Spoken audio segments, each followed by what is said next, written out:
Bwana asifiwe sana. Amen. Hebu mgeukie mwenzio mwambie una habari? Do you have this news? Mwambie wewe kuna mahali umetoka. There's a place you came from. Na kuna mahali utarudi. And there's a place you'll go back. Kwa sababu wewe because you sio mali ya mtu. You are not a property wala of someone. Wala sio mali yako. Your property. Wewe ni mali ya Mungu. You are a property of God. Kwa hiyo kuna mahali ambapo umetoka. So there's a place you came from. Yani kuna origin point yako. There's your origin. Kuna mahali ulipoanzia safari. There's a place you started your journey. Ukatoka hapo ukaja duniani. And you came to the earth. Na kuna mahali utaenda. And there's a place you'll go. Na kuna mahali unaenda. And there's a place you are going. Kwa sababu duniani wewe ni mpitaji. Because here on the earth you're just a passenger. Kuna mahali wewe unaenda. There's a place you're heading to. Bwana Yesu asifiwe sana. Amen. Sasa mahali hapo ulipotoka. So where you came from ni kwa Mungu. Is from God. Mungu kabla ya kukuleta duniani. Before God bringing you to the world. Aliwekeza ndani yako. He put something on you. Aliwekeza ndani yako. He invested on you. Ndani yako kuna vitu vinaitwa vipawa. Inside you there is something called talent. Aliweka vipawa ndani yako. He put talents on you. Aliweka vipawa ndani yako. He puts talents in you. Kupitia vipawa hivyo sasa. Through those talents. Alivyoweka ndani yako. That he put in you. Ufalme wa Mungu ufaidike. The kingdom of God to benefit. Sio wewe ufaidike. Not you to benefit. Ufalme wa Mungu kwanza ufaidike. But the kingdom of God to benefit first. Alafu yeye Mungu and God anakufaidisha wewe. He benefits you. Unanielewa vizuri? Amen. Watu wengi leo wanaangalia mambo yao. So many people look at their things kwanza first. Hawaangalii mambo ya Mungu kwanza. They don't see godly things first. Watu wengi leo wako lazi wao wafaidike. So many people they want them to benefit. Lakini sio Mungu afaidike. Not God to benefit. Umeletwa duniani. You came to the earth. Jua kwamba Mungu amewekeza. Just know that God has invested. Na kuwekeza kwenye maisha yako haikuwa rahisi. And saving on your life is not easy. Mungu alitumia gharama. God used a lot of price. Za kuwekeza ndani yako. To invest in you. Ili afaidike. So that he can benefit. Sisi tunaelewana vizuri hapo. Kwa hiyo unapoishi, so when you live, jua kwamba Mungu amewekeza ndani yangu. Just know that God has invested in na you. Na kwenye kuwekeza huko, and in that investment, ametumia gharama. He has used a price.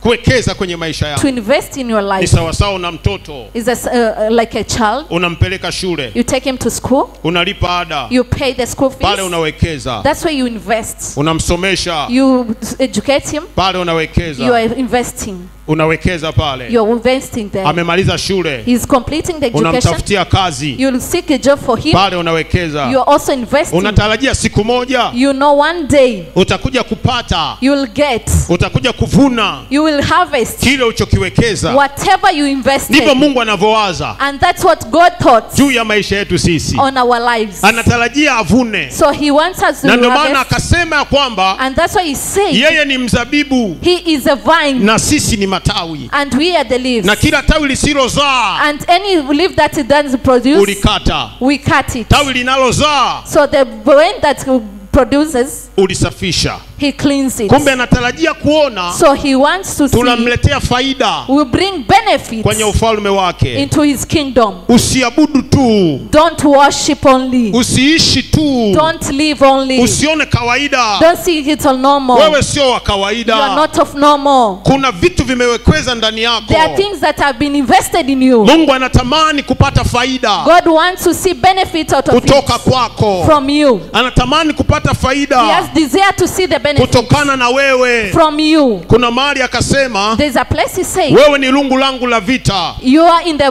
battlefield. Na silaha yangu ya vita. And the weapon of the. Kwa wewe nitapiga farasi na mpanda farasi. So I will beat the horse and the man of the horse. Mungu anavyokuangalia. So when God looks at you. Hakuoni kama unavyojiona wewe. He doesn't see the way you see yourself. Wewe unaweza kujiona wa kawaida. You may see yourself of normal. Unaweza kujiona mimi sijasoma. You may see that you are not educated. Mimi maskini. You are poor. Mimi nani ananijua? No one knows me. Wanaofanikiwa labda wenye watu. Those who succeed have people. Ukajiona ni mnyonge. And to feel weak. Lakini leo Bwana amenituma nikukumbushe. But God tell me to remind you. Kwamba Bwana kuna uwekezaji ameweka ndani yako. Investment he put in you. Kuna uwekezaji uko ndani yako.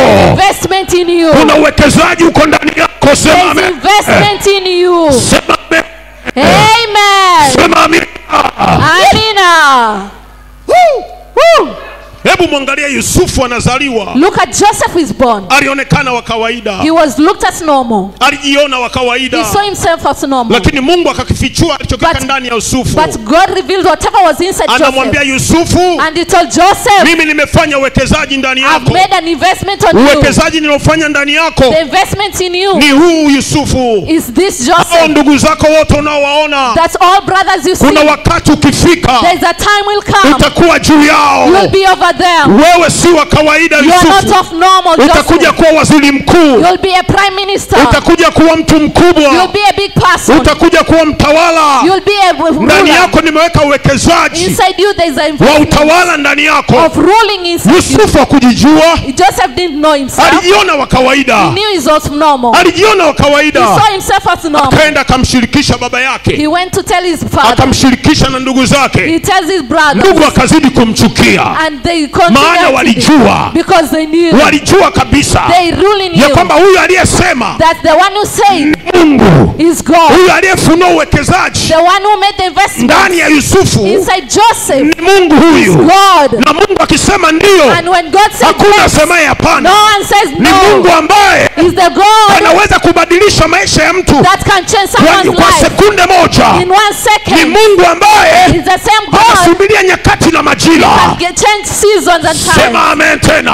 Amen. Mungu akayafunua, God has revealed akafunua uwekezaji and he revealed the investment aliyowekeza kwa Yusufu. that he put on Joseph. Akamwambia utakuwa mtu mkubwa. And he told him he'll be a big Ndugu person. zako atakuinamia. Your brothers will bow to Lakini you. akumwambia But when he told him, atakayoyapitia. Sema amina.